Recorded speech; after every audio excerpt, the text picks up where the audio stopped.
Good morning students, welcome back to the virtual class. In today's session we are taking up with the word problems leading to linear equation. This is the last concept under linear equation. Okay, let us start the session. Look at the question. The sum of three consecutive numbers is 123, find them. So here they are asking you to find out the three consecutive numbers. See, consecutive means continuous numbers. Okay, like so here their sum is leading to 123. We can take the number as like 4, 5, 6. So there should be a continuity among the three numbers, which sum should be leading to 123. So this is an example I am taking. Okay, so such numbers, we don't know the numbers, right? So what we'll do is we'll assume the numbers as, let the first number be x. Okay, then second number, it should be continuous, right? So if x is 4 means to get 5, what we have to do is we have to add 1. 4 plus 1 you will get 5. Similarly here also, as we don't know the number, what we'll do assuming is the second number be x plus 1. Similarly the third number be x plus 2, because to get 6 for the first number we should add 2, right? So that's why I'm taking x plus 2. So so this 3 we are assuming as a consecutive numbers. So look at the question. The sum of three consecutive numbers. So sum of these three consecutive numbers is equal to 123. So it should be x plus 1 plus x plus 2 is equal to 123. So we have to add this. So remove the bracket. So we have 3x plus 3. 2 plus 1 is 3. 123. So 3x is equal to 123 minus 3. So x is equal to 120 by 3. So value of x is 40. So here the first consecutive number is 40. So here first number, what is first number? We are assuming it as x. So we got 40. So second number is x plus 1. So that is 40 plus 1. It is 41. Similarly the third number is x plus 2. That is 40 plus 2 is equal to 42. So if you are adding this 3, you should get 123. You can cross check 40, 41, 42. So you will get 123 as the answer. So the consecutive numbers are, therefore the three consecutive numbers are 40, 41 and 42. Okay, so this is how you have to solve the word problems. Okay, like analyzing the question is very important. Okay, we'll move on to the next question. So look at the question. Divide 1600 between A, B and C so that B may have 100 rupees more than A and C rupees 200 more than B. So here what they are saying, B is getting 100 rupees more than A. The same time C is receiving 200 more than B. So what we have to do is, so let the share of A is x. If we don't know the share of A, so that's why we are assuming it as x. So what they are saying, B may receive 100 rupees more than A. So if the share of A is x means, obviously the B's share is x plus 100, because B is receiving 100 more than A. Similarly C's share, what C is receiving is, he is receiving 200 rupees more than B. So B's share is x plus 100 plus 200 more than 200 he is receiving compared to B. So that's why it is x plus 100 plus 200. You can rewrite it as x plus 300. Okay, so we have to divide 600 between this 3, so that they should get the shares of x plus 100, x plus 300. Okay, so now what they have given, that has to be written x plus 100. That means if we are adding all everybody's share, that should be equal to 1600. That's why I am taking it as x plus 100, x plus 300 is equal to 1600. Okay, remove the bracket.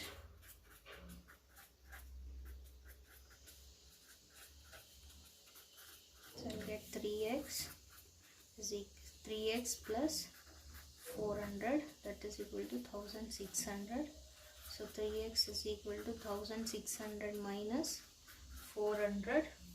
You will get x is equal to 1200 by 3. So that is equal to 400. 400 is x, that means A's share is 400. Okay, how much B has to get?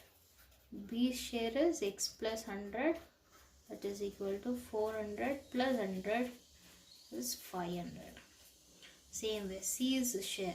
C's share is always 200 rupees more than B. So it is x plus 100 plus 200, that is 400 plus 300. I am taking directly, it should be 700.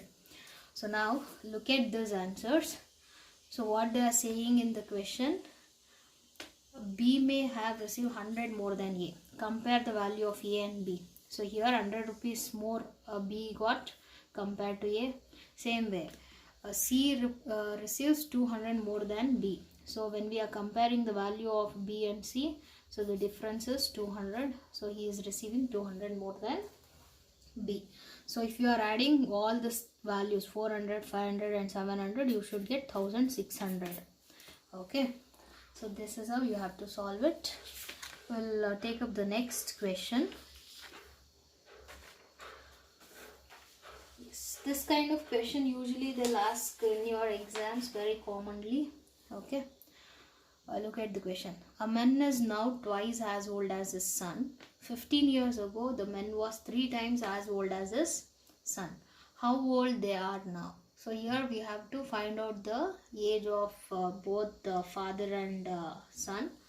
The present age we have to find. Okay. So what they're saying is, as we have to find their present age, how old they are now means their present age we have to find. So we don't know that. We'll just assume. See here, and one more thing is men age, that is father age is comparing with the son's age. So that's why we have to take son's present age as x. Okay. So if son's present age is x means what he is saying in the question is man is now he is twice as old as his son. That means he is 2 times as old as his son. So obviously the father's present age will be 2x, as he is twice as old as his son. If son is x, the father age will be double of that. That's why we are taking 2x. Okay. Then in the next part of the question, they are saying 15 years ago. See, if they are saying 15 years ago, 15 years back, we have to use the negative sign, okay, in between the values. If they are saying like 15 years after, 15 year henceforth, means we should add positive. If it is focusing on the future, we have to take positive. If the age is focusing backward, that means you have to take the negative sign. Keep this in mind. Okay. So here 15 years ago, man was 3 times as old as his son. So 15 years ago, son age will be x minus 15 years. We are going back, so that's why. So if he is if his present age is x, So 15 years back, we have to subtract 15, right? So that's why it is x minus 15. Similarly, father age, 15 years ago, father age will be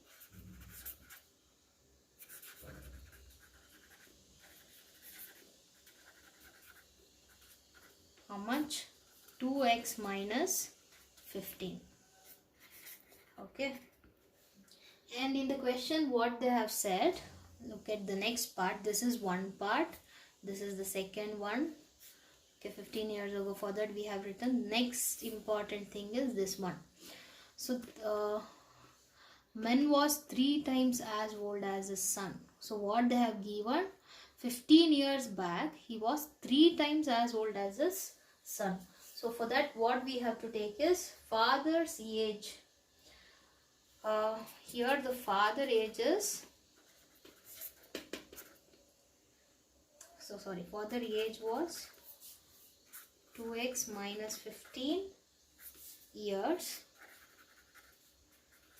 which was 3 times as old as his son. Okay, so that means, so here father age is 15 years ago is 2x minus 15. So it is 3 times as old as the son. What is the son's age 15 years ago? X minus 15. So it is 3 times as old. So 3 into x minus 15. This is how we have to write. Okay. Now we have to simplify this part. Okay, you will get 2x minus 15 is equal to 3x minus 45. Okay. So it is 2x minus 3x is equal to minus 45 plus 15 minus x is equal to minus 30. You will get, minus will get cancelled. So the value of x is 30. That means son's present age is 30 years. Okay.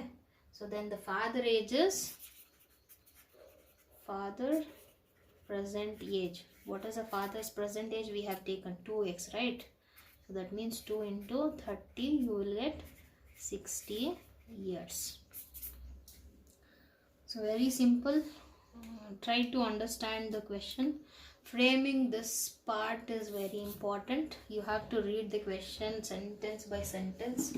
Each and every line is very important. Okay, similar sum I have given for your assignment. Try that so that you will understand the sum better. Okay, thank you for watching the video.